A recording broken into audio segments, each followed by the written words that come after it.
Well, let's speak to the Reverend Lisa Fischbeck, who worked with Bishop Curry for 15 years. Thank you very much for speaking to us this evening here on the BBC.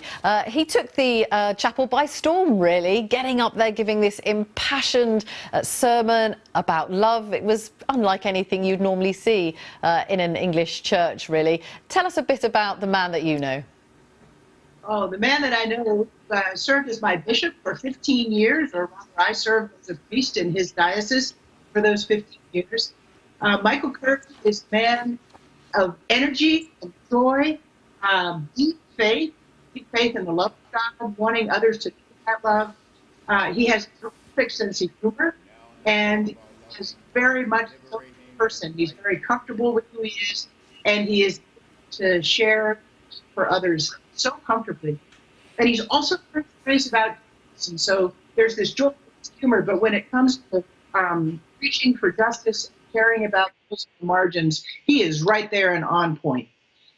So you weren't surprised, presumably, that he got up there and spoke about not just love, but quoting Martin Luther King in front of the royal family. I'm sure many of them were sitting there thinking they'd never seen anything like this before, but you think he really came to this moment and, brought forward the things that he feels very strongly about. Absolutely, yeah. He regularly will preach out of the African-American tradition. He will quote Martin Luther King. He will quote African-American spiritual music. That's the music of his childhood. It's very much a part of his narrative. So you heard that with the Balm in Gilead reference. But he's also a man who reads a lot and studies a lot, and you got a reference to Teilhard de Chardin in there, and so he's unrestrained and yet very focused. And how much interest has there been where you are, and really across America, in what has been going on over here? Of course, the fact that a member of the British royal family is marrying an American girl must have increased the interest that they would otherwise have been.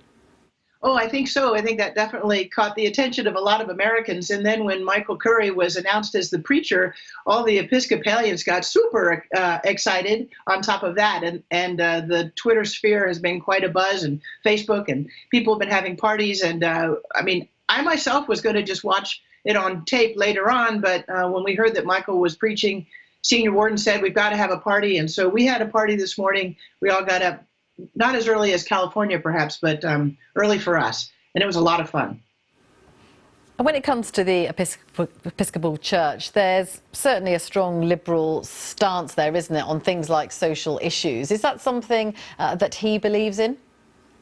Well, I would say that one could call it even conservative, because there's a strong streak of justice and inclusion that runs throughout the scriptures. So he definitely is a man who preaches that gospel of inclusion, a place at the table for all. And you heard that in the sermon today as well. We're just seeing some pictures that you've sent us, actually, of people sitting, watching what was going on. Now, what I want to know is, as you were all sitting there, what were the comments being made about him, and particularly about Meghan's dress? Well, we mostly were repeating what the broadcaster or the person was saying about the dress.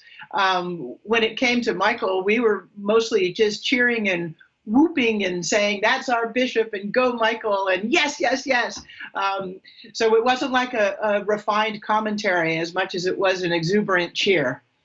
Well, it was certainly exuberant, and I can see that you took great joy from seeing him perform today, I think, as everyone did. Thank you very much indeed. That's the Reverend Lisa Fischbeck, who has worked with Pastor Curry for a very long time. Thank you very much.